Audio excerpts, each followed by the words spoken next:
فيلمنا بيبدأ في فرح كوني وكليفورد وبيكونوا مبسوطين مع بعض، وبتطلع كوني تغير فستان الفرح علشان تكمل السهرة بفستان تاني، واختها هيلدا بتتكلم معاها وبتقول لها تبدأ حياة جديدة وتحاول تتحكم في مشاعرها، لأن كل علاقة بتدخلها بتكون مندفعة في مشاعرها وده بيخليها تنجرح بسهولة. وبتنزل كوني تكمل فرحها وابو العريس بيقول كلمته وانه يتمنى يشوف حفيده ورث ثروتهم، وبيبان ان ده الهدف من ورا الجوازه دي. لكن كليفورد بيقول انه اتجوز كوني علشان بيحبها. كليفورد بيشتغل ضابط في الجيش، ولانهم في وقت حرب بيستعد للسفر بعد الفرح على طول، وبسبب الظروف دي كوني ما بتعيش حياتها زي المتجوزين، وده بعد ما بيرجع كليفورد متصاب اصابه ادت لشلله، وبيقرر يسيب لندن ويرجع يعيش في بلده اللي تقريبا معظمها ملك ليه ولاهله اللي ماتوا. وبتبدأ كوني تتعرف على المكان اللي هتعيش فيه، وبتكون هي اللي بتساعد كليفورد في كل حاجة، بقت زي رجله اللي بيمشي بيها. ولما بتقرب منه علشان حقوقها الزوجية بيحاول كليفورد لكنه ما بيقدرش، وبيقول لها انه ما بقاش يقدر يعمل ده جسديا بعد الإصابة. من هنا بتتنازل كوني عن حقها في انها تكون زوجة حقيقية علشان تكمل حياتها مع كليفورد.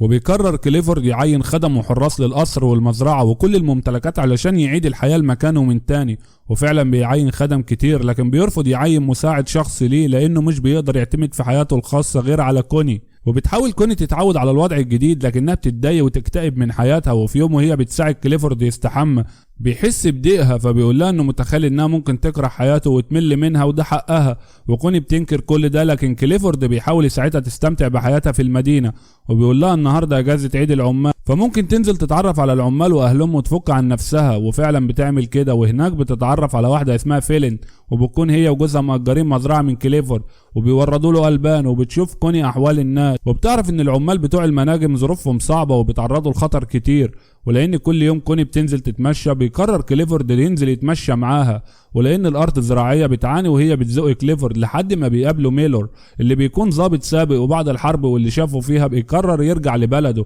ويعيش فيها، واشتغل مع كليفورد حارس للمزرعه، وبيطلب منه كليفورد يزقه وفعلا بيساعده. ولما بيقف كليفورد وكوني سوا بيقول لها كل البلد دي ملكه، وكان نفسه يخلف علشان يجيب وريث يتمتع بكل الثروه دي واسم عيلته ما ينقطعش. فبتحاول تصبره لكنها بتتفاجئ انه بيقول لها ان من حقها تخلف، وبيقترح عليها انها تخلف من راجل تاني ويربوه سوا ويفهموا الناس انه ابنهم. بتنصدم كوني من كلامه وبتسأله ازاي مش غيران عليها، فبيقول لها طالما من غير مشاعر وبهدف الخلفة فهو مش غيران. لكن كلام كليفورد بيجرح كوني، وبتحس ان الحب اللي بينهم انتهى وانها مجرد واحدة بتخدمه وهتخلف ولي العهد وخلاص. وهنا اخر مشاعر جوه كوني بتنتهي ناحية كليفورد، وبتدخل كوني في حالة نفسية وحشة، وكليفورد مش بيكون حاسس بيها لانه مشغول في كتابة روايته وشغله وفلوسه. وفي يوم وهم بياكلوا بتكلموا كوني في الموضوع اللي جرحها لكنه مش بيهتم، وبينشغل في الخبر اللي مكتوب عنه في الجورنال، وبتتضايق وبتسيبه وتمشي، وبتعرف ان مفيش امل فيه ولانها طول الوقت بتبعت جوابات لاختها هيلدا وتحكي لها احوالها. بتقرر هيلدا تزورها وبتلاقي حالة كوني النفسية متدمرة وانها تعبانة من خدمة كليفورد، فبتروح له وتهزقه وبتقول له ان اختها مش هتخدمه تاني وانها اتفقت مع بولتن ودي ممرضة تيجي تقعد معاه وتخدمه. وكليفورد ما بيكونش قدامه غير انه يوافق لانه ما بيكونش عنده حل تاني، ومن الواضح ان ده ما بيأثرش عليه. وطلب من كوني تروح لميلور الكوخ بتاعه وتشوف ان تزاوج الحيوانات تم ولا لا، وما بيكونش عارف انها هي اللي هتتزاوج مش الحيوانات. وبتروح كوني الميلور وبيعجبها هدوء المكان وبتحس براحة نفسية فيه، وبيقول لها ان عملية التزاوج تمت وقريب هيبقى فيه انتاج. وبيكون ميلور بيتعامل بطريقة رسمية مع كوني لكن بيلفت نظرها وبيعجبها، وبتروح تشوف فيلنت بتاعة اللبن وفي نفس الوقت بتسألها عن ميلور وتعرف قصته، وبتحكي لها وبتقول لها انه لما كان في الحرب ورجع لقى مراته بتخونه مع رجالة كتير، ولما طلب يطلقها رفضت وفضلت على ذمته علشان تاخد جزء من مرتبه وراحت تعيش مع صاحبها. وقصته بتشد كوني ليه وبتفضل تروح له الكوخ بحجة ان المكان عاجبها، وبتطلب منه مفتاح الكوخ علشان لو مش موجود تقدر تدخل في اي وقت. لكن ميلور بيقول لها ان مفيش غير نسخة واحدة، فبتقول له انها هتبقى تتصرف، وبتروح لكليفورد وتطلب منه نسخة تانية لمفتاح الكوخ وبيقول لها على مكانها لكنها مش بتاخدها. وفي يوم بتروح الكوخ وميلور ما بيكونش هناك، فبتقعد قدام الكوخ تقرا وبيوصل ميلور وبيديها المفتاح وبيقول لها انه هيبقى يتصرف. وفي يوم كليفورد عامل عزومة للكتاب ورجال الاعمال وبتكون كوني موجودة بس مش مهتم فيها، فبتتضايق وبتسيب المكان. فبتقرر تروح للكوخ عند ميلور وبتقول له انها جت تطمن على الطيور الصغيرة، وبتفتح القفص وبتكون مش عارفة تمسكهم لانها مش متعودة. وبيقرب منها ميلور وبيمسك من غير ما تتكلم وترجع للقصر، وهناك بتعرف ان كليفورد ما حسش اصلا بغيابها. وبتفضل كوني تفكر في ميلور طول الوقت وبتقرر تروح له تاني، وبتقرر العلاقة ما بينهم. لكن كوني بتمشي وبيطلب منها انها تجيله تاني لكنها ما بتروحلوش. وفي يوم وهي مع فليندا بتلمح لها انها ممكن تخلف من كليفورد، ومش معنى انه مشلول انه ما بيخلفش. وبتفرح لها فليندا وبنعرف انها هتنفذ طلب كليفورد وتخلف من راجل تاني وتوهم الناس انه من كليفورد.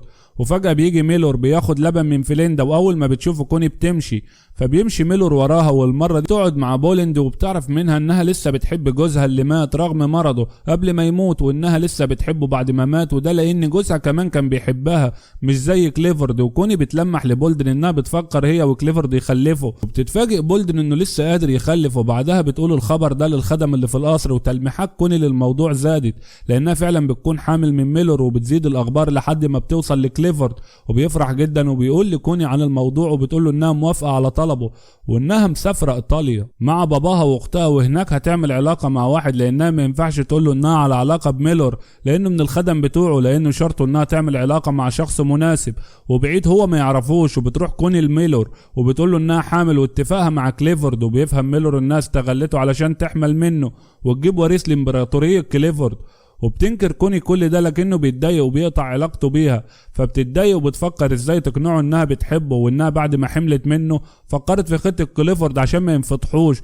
وفي يوم بتكون بتتمشى مع كليفورد وكالعادة بيطلب من ميلور يساعدهم في زق العربية اللي بقى بموتور، ودخان الموتور بيتعب ميلور اللي مصاب بحساسية، وكليفورد مش بيهتم. ولما بترجع كوني بتتخانق معاه وبتقول له انه انسان اناني وما عندوش احساس وما اهتمش ان ميلور مريض لكن خلاه يزقه بس. بعدها بتروح لميلور عشان تصالحه، وفعلا بيتصالحوا وبتقول له انها هتنفذ خطة سفرها، وبعدها هتطلب الطلاق من كليفورد ويهربوا هما الاتنين. وبتعرفها على ميلور، واختها بترفض العلاقة دي مش علشان اختها بتخون جوزها، لا سمح الله، علشان شخص فقير.